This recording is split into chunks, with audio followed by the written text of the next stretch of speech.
네, 안녕하십니까. 저는 업스테이지에서 LLM 사업 개발을 총괄하고 있는 업스테이지 김자현 팀장이라고 합니다. 잘 부탁드립니다.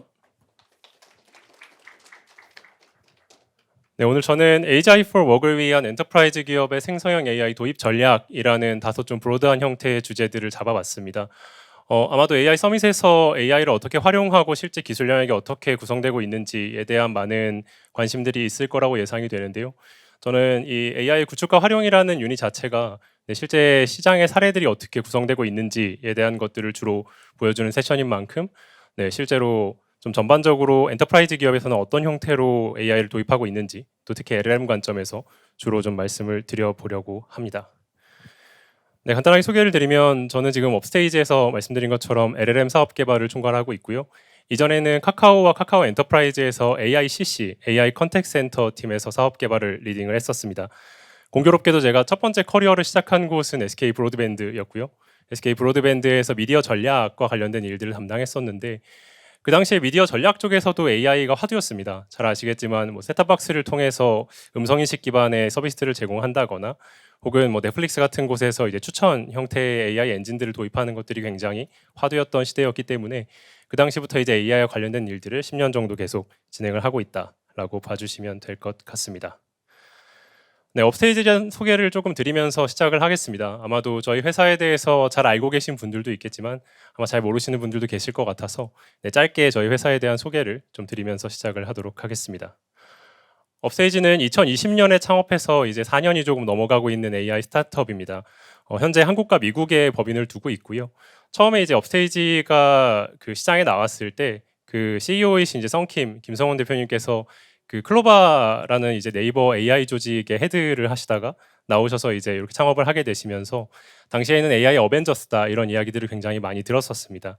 그래서 그때부터 엔터프라이즈 타겟의 B2B AI 솔루션 영역에서 계속 플레이를 해오고 있었고 최근에 이제 나오고 있는 솔루션들이 실제로 시장에서 굉장히 의미 있는 형태의 성과들을 거두고 있는 회사라고 생각을 해주시면 될 것 같고요.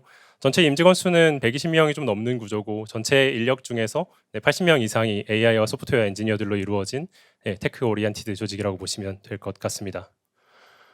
업스테이지가 처음에 사업을 했을 때부터 지금까지 이제 하나하나 계속 솔루션들을 내놓으면서 시장에서 플레이를 하고 있는데요. 처음에는 이제 컨설팅을 기반으로 해서 실제 시장에 어떤 AI와 관련되어 있는 니즈들이 있는지에 대한 것들을 굉장히 많이 보는 시간들을 가졌고요. 그 이후에 나왔던 첫 번째 솔루션이 이제 광학 문자 인식이라고 하는 OCR 솔루션이었습니다.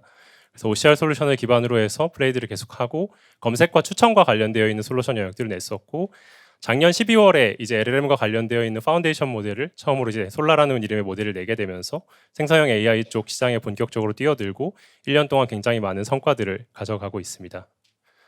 최근에 저희가 시리즈 B 펀딩을 받았는데요. 시리즈 B 펀딩 구조가 1,000억 정도 됐었고 누적 투자 금액 기준으로는 1,300억이 조금 넘는 형태의 규모를 가져가고 있고요. 아마도 국내 스타트업 씬에서 생성형 AI 쪽에 투자가 된 규모로는 가장 크게 투자를 받은 곳들 중에 하나일 거라고 생각하고 있습니다. 전체적인 이야기를 좀 드리기 전에 생성형 AI 쪽에 대한 전반적인 트렌드를 좀 한번 짚어드리고 가려고 합니다. 뭐 아마도 이해도를 돕는 관점에서 지금 현재 현황이 어떻게 챗GPT 이후에 지금까지 넘어오고 있는지에 대한 것들을 이야기할 필요성이 조금 있을 것 같고요. 잘 아시다시피 LLM 혹은 생성형 AI와 관련되어 있는 부분들을 촉발한 이제 서비스는 챗GPT라는 서비스였습니다. 실제 챗GPT가 나오고 나서 이제 LLM에 대한 것들을 이제 시장에서 많이 관심을 가지기 시작했고 LLM이 급격하게 관심을 가진 이유에 저는 두 가지 정도가 있다라고 생각합니다.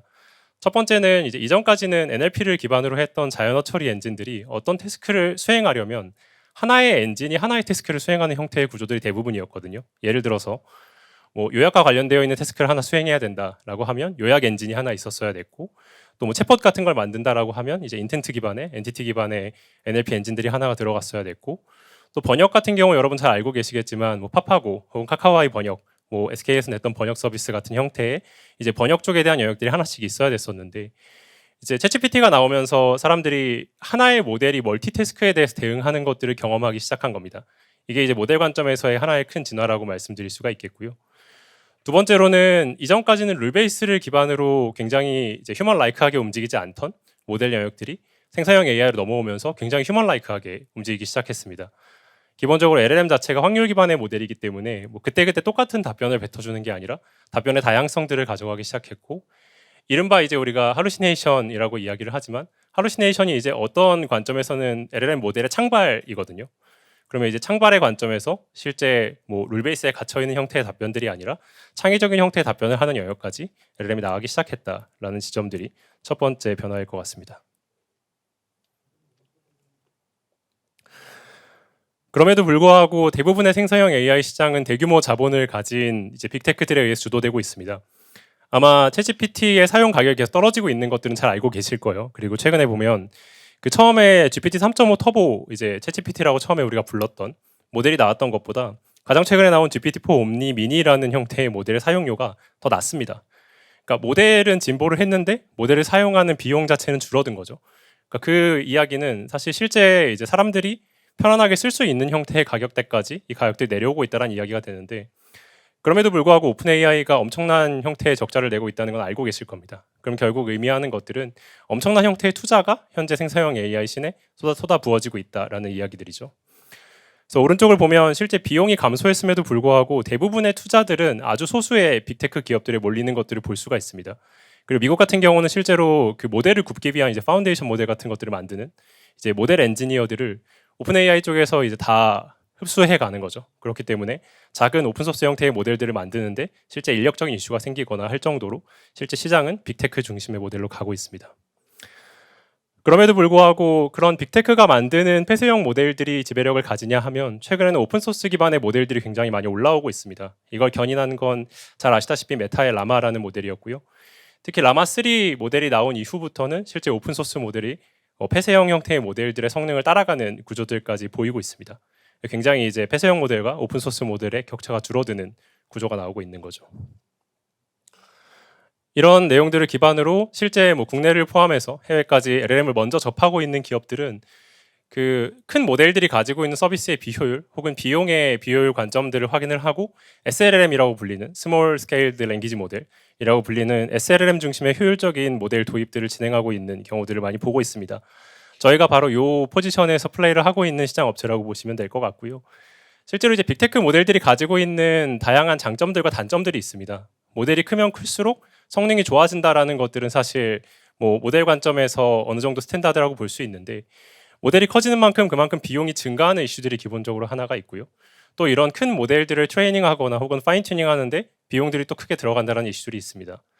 그러면 실제 기업 관점에서는 작은 형태의 모델들을 효율성 있게 구축을 해서 그 모델을 파인 튜닝하거나 혹은 뒤에서 말씀드리겠지만 RAG 같은 형태의 파이프라인을 구축을 해서 실제로 사용할 수 있는 그런 유스케이스를 만드는 것에 집중을 하고 있는 것이죠. 또 거기에는 가장 크게 이제 보안과 관련되어 있는 이슈들이 있을 겁니다. 대부분 챗GPT가 나왔을 때 국내 모델, 국내 이제 기업들은 이 모델이 이제 보안적으로 이슈가 있을 수 있으니 클라우드 기반의 모델은 쓰지 마라라는 것들이 굉장히 많이 이슈가 됐었고 실제로 이제 그런 비효율 때문에 대부분 국내 엔터프라이즈 시장은 온프레미스 중심의 시장으로 운영되고 있다라고 저희는 생각하고 있습니다. 사실 상반기까지만 해도 저희를 아는 곳들이 시장에서 그렇게 많지 않았는데요. 하반기에 이런 플레이들을 계속해서 이야기를 하면서 흔히 이제 SLLM이라고 하는 하나의 섹터들을 만들어내기 시작했고 거기서 여러 모델에 대한 성능들을 검증하면서 저희가 시장에서 인지도를 가져가고 있다라고 보시면 될 것 같습니다. 그 앞에서 말씀드린 것 같이 SLM 역시도 가지고 있는 장점들과 단점들이 있습니다. 대부분의 단점들은 모델의 성능과 관련되어 있는 이슈들 그리고 이 모델이 실제 이제 뭐 GPT-4 옴니 같은 엄청나게 성능이 좋은 모델들에 비해서 이제 효과성을 가져갈 수 있느냐에 대한 영역들인데 시장에서는 이 지점들을 두 가지의 해결 포인트로 잡아가고 있습니다. 첫 번째는 이제 파인 튜닝이라고 불리는 미세 조정의 영역들이고요. 물론 이제 프리 트레이닝까지 포함하는 구조가 되겠고요. 두 번째는 이제 레그 쪽에 대한 파이프라인을 레버리징하는 방식들이 있습니다. 이 두 가지에 대해서 뒤에서 조금 더 상세하게 말씀드려보도록 하겠습니다. 엔터프라이즈 비즈니스 영역에서의 AGI for Work 이제 앞단에서 조금 더 설명을 드리면 저희 회사가 가져가고 있는 하나의 미션이기도 하거든요. 이제 저희가 가고 있는 방향성은 모델을 무한하게 성능을 늘려서 좋은 형태의 효과성을 가져가는 것만은 아닙니다. 사실 저희도 뭐 투자를 받아가지고 운영하고 있는 회사고 어느 정도 규모가 가져가는 한계 같은 것들이 있기 때문에 기본적으로 특정 섹터에 집중하는 것들이 중요하다고 보고 있고 저희가 집중하고 있는 섹터는 엔터프라이즈 관점의 이제 워크 관점입니다. 실제 일을 하는 플로우, 워크플로우 자체를 어떻게 AI를 가지고 개선할 것인가 그리고 그 워크플로우 내에서 사용할 수 있는 솔루션들은 생성형 AI에서 어떤 것들이 있을 것인가에 집중한다고 봐주시면 될 것 같습니다. 생성형 AI의 확산 정도에 따라서 단계를 나눠보면 크게 4가지 정도가 있을 걸로 보입니다. 처음에는 그냥 이제 소프트웨어의 AI를 이제 증강시켜서 사용하는 구조가 있겠고요.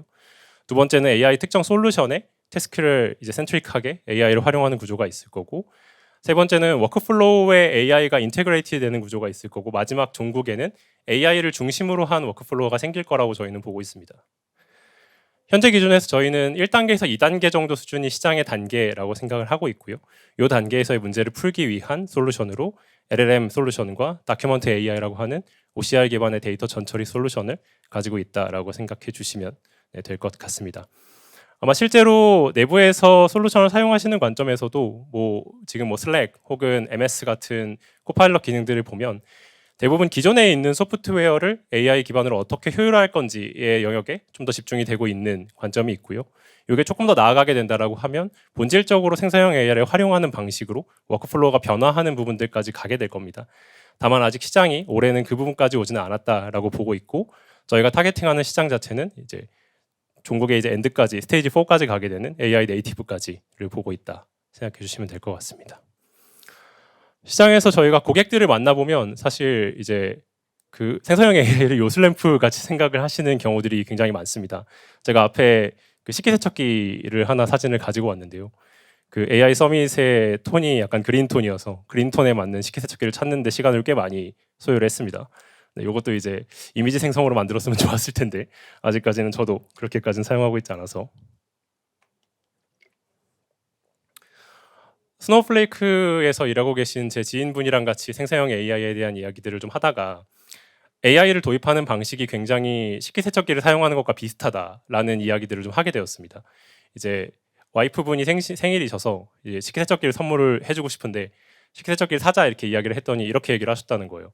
아 근데 식기세척기 사봤자 그거 접시 다 닦아가지고 넣어야 되고 막 이렇게 귀찮게 해야 되는 것들이 많기 때문에 차라리 그냥 손으로 하는 게 낫다. 이제 이런 이야기들을 하셨다는 겁니다. 그래서 실제로 이제 디시워셔를 사용하는 right way에 대한 내용들을 찾아봤습니다.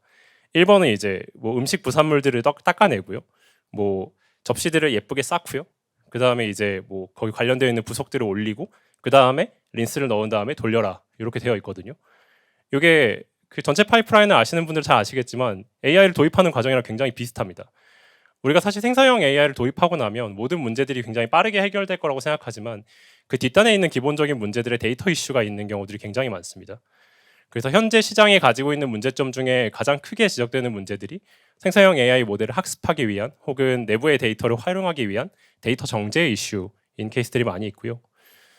저희는 엔터프라이즈 관점에서 보틀렉이 이렇게 2가지가 있다고 봅니다. 첫 번째는 내부 데이터를 가지고 활용하는 관점에서 레코그니션과 익스트랙션 관점의 데이터 이슈. 그래서 실제 내부에 있는 데이터들이 잘 정제되어 있지 않기 때문에 우리가 좋은 모델을 들여와도 이 모델을 활용할 수 있는 데이터들을 가져갈 수가 없다라는 지점들이 있는 거죠. 그 두 번째 보틀렉은 실제 모델의 추론과 관련된 이슈들입니다. 데이터는 잘 정제해서 넣었는데 모델이 거기에 맞는 성능들을 가지고 원하는 답변들을 내줘야 된다라는 이슈가 있는 거죠. 이 2가지의 보틀렉을 저희는 각각의 모델들로 해결하고 있다라고 생각해 주시면 될 것 같습니다. 실제 기업에서 LLM을 활용하는 파이프라인들을 구성해 보면 앞에 있는 그림과 같습니다. 데이터를 가지고 실제 데이터를 클래시피케이션 하거나 익스트랙션 하는 데이터 전처리 관점들을 거치게 되고요. 이걸 대부분 이제 RAG, 그 검색 증강 생성이라고 하는 그 검색 형태의 모듈들로 활용해서 실제 LLM으로 증강해 가지고 사용하는 구조들을 가져가게 되는데요. 이 전체 파이프라인이 원활하게 구성되는 형태의 솔루션을 도입하는 것이 실제 엔터프라이즈 기업이 생성형 AI를 도입하는 관점에서 굉장히 중요합니다. 그래서 어떤 특정 분야에만 집중하게 되면 다른 쪽에서 허트가 발생하는 것이고요. 이 전체 파이프라인들이 잘 구성되는 것이 중요하다. 그렇기 때문에 엔터프라이즈 관점에서 이제 3가지의 허들은 데이터 전처리에 대한 이슈들. 두 번째는 운영 효율성. 우리가 오픈 AI 모델도 활용할 수 있겠지만 실제 그 모델들에 대한 사용량 혹은 모델을 트레이닝한다면 트레이닝에 대한 GPU는 어떻게 할 것인가에 대한 이슈가 발생하는 것이고요. 세 번째로는 이제 이 모델들이 성능이 안 나오는 경우들이 발생합니다. 오픈 AI 모델 되게 좋다고 해가지고 GPT-4 옴니 들여왔는데 실제 내부 태스크를 프롬프팅으로 막 짜봤는데 이게 안 되네. 그럼 이걸 우리한테 맞게 약간 커스터마이징하는 게 필요한데? 라는 니즈들이 나오기 시작하죠. 그래서 이렇게 데이터, 효율성과 효과성, 그리고 성능 최적화 3가지 관점에서 허들 포인트가 나타난다고 볼 수 있습니다. 그럼 업스테이지는 이런 문제들을 어떻게 해결하고 있느냐에 대한 이야기들을 드릴 텐데요. 업스테이지는 처음에 냈던 OCR 솔루션을 통해서 이미 휴먼 스케일을 넘는 형태의 AI 솔루션들을 구현해 왔습니다. 이전에 그 보험과 관련되어 있는 문서 영역에 대한 OCR들을 저희가 굉장히 많이 했었고요. 보험에서 이제 청구와 관련되어 있는 부분에서 뭐 진료비 영수증이나 혹은 보험 관련 문서들을 넣으면 거기에서 원하는 값들을 추출하고 그 추출한 내용들을 내부 프로세스로 넘겨서 자동화하는 작업들을 OCR 기반으로 이미 해왔거든요. 그렇기 때문에 뭐 PDF 기반의 문서들 혹은 로컬 기반의 문서들을 집어넣었을 때 그 문서를 디지털라이즈된 형태로 변환하는 것들에 대해서는 이미 저희가 전문성을 매우 크게 가지고 있는 상황입니다. 그리고 이 모델을 기반으로 해서 LLM에 맞춰가지고 나온 최근의 모델이 다큐먼트 파스라고 하는 형태의 모델이고요. 다큐먼트 파스 모델은 간단하게 설명드리면 실제로 어떤 기업 내부의 문서들이 있을 때 이 문서를 이제 단순히 텍스트로 옮기는 것만으로는 LLM의 효율성을 가져오지 못하는 부분들이 많습니다. 실제 문서의 구조가 뭐 테이블이 어떻게 되어 있는지 혹은 뭐 패러그래프가 어떻게 되어 있는지 여긴 타이틀인지 이런 것들을 구분을 해가지고 문서를 집어넣어주면 거기에 대한 인식률 혹은 학습에 대한 효율성이 올라가는 것들을 크게는 60%까지 저희가 확인을 하고 있고요. 뭐 실제로 내부에서도 활용을 해보셨으면 아시겠지만 가장 크게 허들이 되는 영역들은 테이블입니다. 표 안에 표 안에 표 안에 표 이제 이런 것들이 무수히 나오게 되거든요. 그러면 실제 그 테이블 내에서 아키텍처를 어떻게 읽어서 구분하느냐 이걸 LLM이 읽을 수 있는 형태로 제이슨 혹은 마크다운 형태로 보내주느냐에 대한 영역들이 굉장히 중요한 포션이라고 볼 수가 있겠죠. 네, 사용하는 구조에 대한 것들을 유튜브에서 잘 사용하시는 분이 있어서 잠깐 보여드리겠습니다.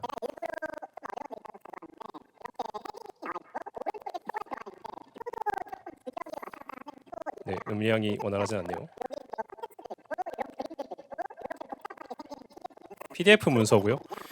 이 PDF를 이제 문서를 쪼개가지고 넣어주게 됩니다. 왜냐하면 저희가 이제 API 관점에서 그 무한하게 파일을 넣을 수는 없게 해놓기 때문에 레이아웃 파싱을 던지면 실제 그 레이아웃 파싱에 대한 것들을 쪼개가지고 인식하게 해놨거든요. 그래서 이거는 뭐 온프레미스 관점으로 가게 되면 해소되는 문제라고 보시면 되고요.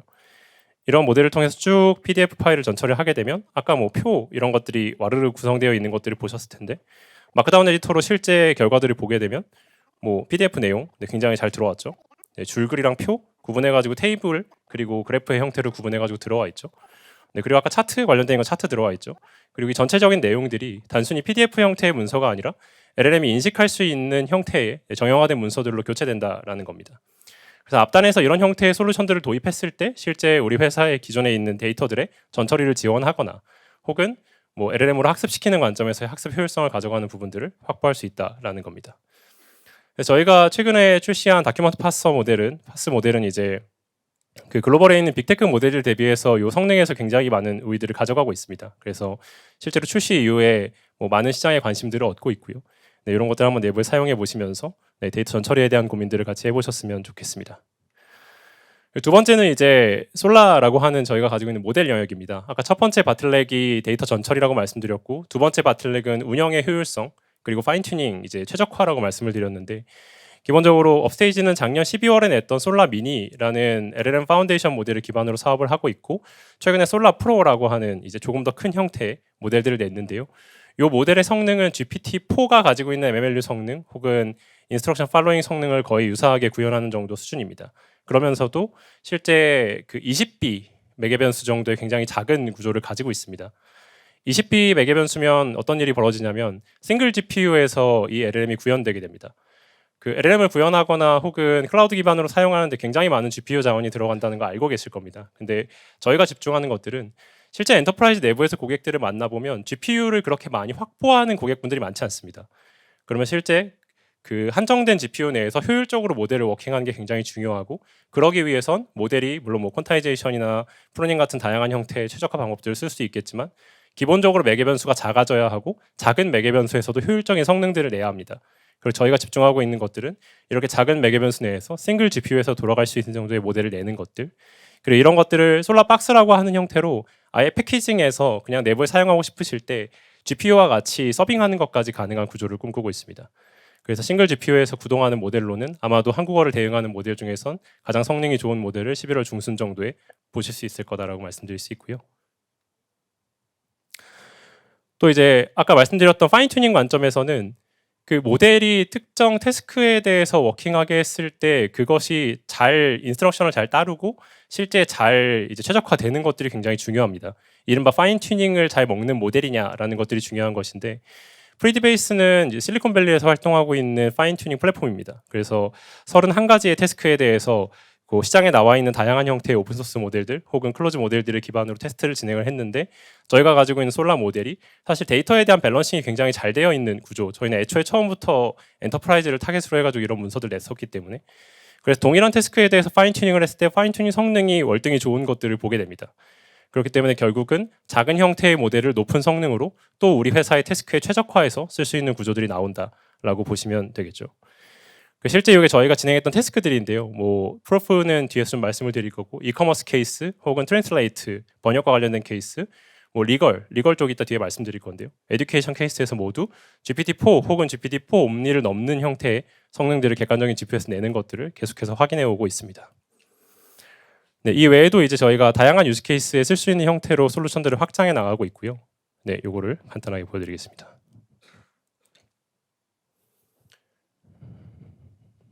네, 솔라 프로라는 모델과 솔라 미니 모델 그리고 닥비전이라고 하는 멀티모달 모델들을 업스테이지에서 계속 준비를 하고 있고요. 이 모델들로 하고자 하는 건 결국 그 기업 내부에서 어떤 형태의 데이터들이 들어왔을 때 그 데이터를 콜렉션하는 것부터 실제 레포트를 제너레이션 하는 것까지의 전체 유스 케이스 라인을 지원하는 것들입니다. 그래서 기본적으로는 팩트 체커라고 해서 내부에 이제 어떤 데이터들이 나오게 됐을 때 그 데이터를 복수의 문서를 기반으로 검증하는 작업들이 필요합니다. 일단 할루시네이션이 아닌지를 확인하는 게 굉장히 중요하거든요. 근데 이런 형태의 모델들을 기본적으로 모델을 베이스로 할 수 있습니다. 그래서 다수의 문서들이 들어왔을 때 이 다수의 문서에서 맞는 답변들이 있는지를 뽑아내는 작업들을 팩트 체킹 관점에서 진행을 할 수가 있고요. 두 번째는 거기에서 이제 특정 문서들이 업데이트되는 것들을 트래킹할 수가 있습니다. 뭐 어떤 내용들이 특정 부분만큼 업데이트가 됐는데 그걸 이제 캐치하지 못하고 있으면 이전 버전의 문서가 되겠죠. 그래서 이제 이후 버전의 문서인 것들을 계속 캐치할 수 있도록 이런 업데이트에 대한 영역들을 체크하는 업데이트 체커라는 모듈들까지 준비를 하고 있다라고 보시면 될 것 같습니다. 네, 실제로 상태가 커런트 상태인지를 확인을 할 수가 있고요. 그리고 이제 실제 그 문서 내에서 어떤 내용들이 실제 그 기업의 문제들을 해결할 수 있는 인사이트가 있는 문서인지를 추천해주는 구조들을 가져갈 수가 있습니다. 요건 이제 MS 그 오피스 쪽에서 코파일럿 기능으로도 많이 나오고 있는 기능들인데 뭐 예를 들어 뭐 재무 상태표 내에서 뭐 어떤 특정 매출에 대한 지표 같은 것들을 물어봤을 때 내부 데이터를 기반으로 해서 거기에 맞는 답변들을 찾아준다거나 실제 우리가 일반적으로 가장 많이 사용하는 영역들에서 이제 인사이트를 찾아주는 영역들을 가져갈 수가 있고요. 네, 그 다음으로는 실제 이제 키 인포메이션들을 뽑아내는 형태의 영역들, 이 영역들을 어떤 데이터를 기반으로 해서 모델에서 이게 중요한 영역이니까 여기에 대한 데이터들은 내가 미리 식별해 놓을 거야. 그래서 그 영역들을 썸머리하고 내부적으로 활용할 수 있도록 변환해서 가지고 있는 영역들, 그리고 그런 것들을 기반으로 엔드에 이제 원하는 형태의 레포트 같은 걸 제너레이션 해주는 모듈, 이제 이런 것들이 실제 결국 기업 내부에서 생성형 AI 모델들을 활용하는 관점으로서의 이야기가 된다라고 보시면 될 것 같습니다. 유스 케이스를 간단하게 설명드리고 세션을 마치겠습니다. 가장 저희가 이제 좋은 케이스로 얘기하고 있는 것들이 리걸 케이스들인데요.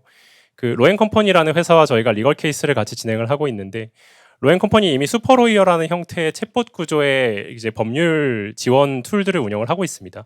여기에서의 모델을 솔라를 기반으로 한 솔라 리걸이라는 모델로 변환하는 형태의 태스크들을 가져가고 있고 지금 이 태스크에서도 이미 기존에 사용하던 GPT-4 옴니 모델 그리고 클로드 소넷 모델을 넘기는 성과들을 계속 보이면서 결국 모델을 기반으로 해서 특정 도메인에 특화되는 구조들을 가져가고 있고요.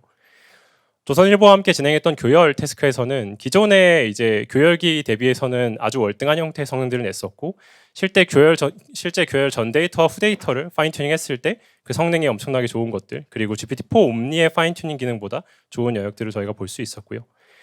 마지막으로는 신한투자증권 같은 케이스는 내부의 파이프라인을 실제로 레그 베이스로 구성을 해서 내부에 있는 데이터들을 사내 임직원들이 활용할 수 있는 형태로 구성을 하고 이후에는 AI PB라고 하는 이제 프라이빗 뱅커 영역들까지 나아가는 영역들을 업스테이지와 협업을 하고 있습니다. 이런 다양한 유스 케이스에 대한 내용들은 저희가 추후에 요청을 하시면 세션을 통해서 계속 진행을 조금 더 하도록 하고요. 오늘은 엔터프라이즈 기업들이 어떤 형태로 생성형 AI 기업을 생성형 AI 모델들을 활용하게 되는지 그 부분들에 대한 전략들을 말씀을 드렸습니다. 여기서 마무리하도록 하겠습니다. 감사합니다. 네, 감사합니다.